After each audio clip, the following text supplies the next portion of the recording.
بكل ثقة وعزم وقوة لفت طفل عراقي الأنظار في الإمارات بعد أن ألقى قصيدة أمام حاكم دبي محمد بن راشد آل مكتوم بعد انتهاء فعاليات مؤتمر تحدي القراءة العربي الذي شارك فيه عدد من أطفال العراق وحققوا نتائج طيبة. مقطع الفيديو انتشر بشكل كبير عبر منصات التواصل وأظهر إمكانية العراقيين منذ طفولتهم بإلقاء الشعر الشعبي. أما الطفل الذي ألقى الشعر فهو حيدر علي حميد، وتمكن من لفت انتباه الرأي العام له عبر هذه القصيدة وهذه الحركة.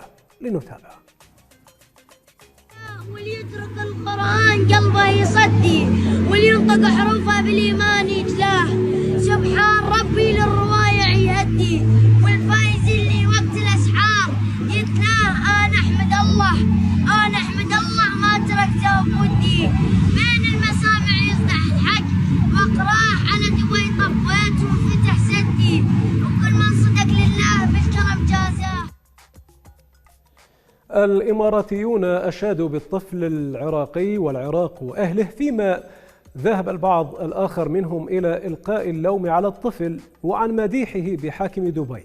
انقسمت الآراء ما بين مؤيد لقول الطفل ومديحه وما بين متحفظ ورافض لهذه الطريقة بالوصف، وأفرزت هذه القصة الكثير من التعليقات عبر منصات التواصل. اخترنا لكم ما جاء فيها من تعليقات، نبدأها مع ريل نرمين. تقول ريل نرمين في تعليقها: بغض النظر عن التعليقات وعن شنو هو دا يتكلم، الشجاعة وقوة الشخصية والبديهية وعدم الخوف من المحيط ولباقة الكلام اللي يمتلكها هالطفل رائعة، برافو.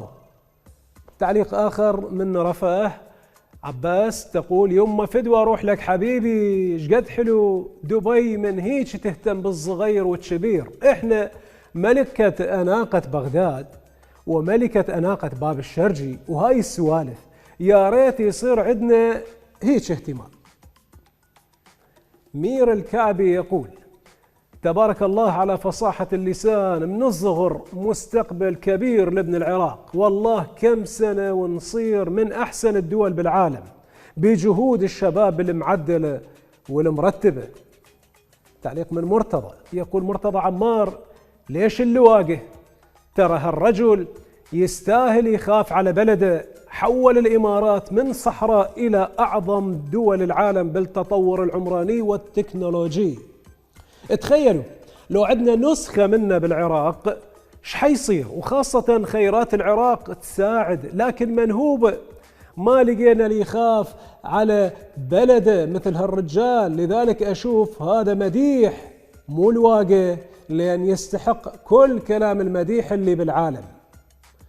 تعليق من رياض محمد يقول، أو رياض محمود يقول: والله وضع مزري، حتى أطفالنا ورجال المستقبل أصبحوا يستجدون.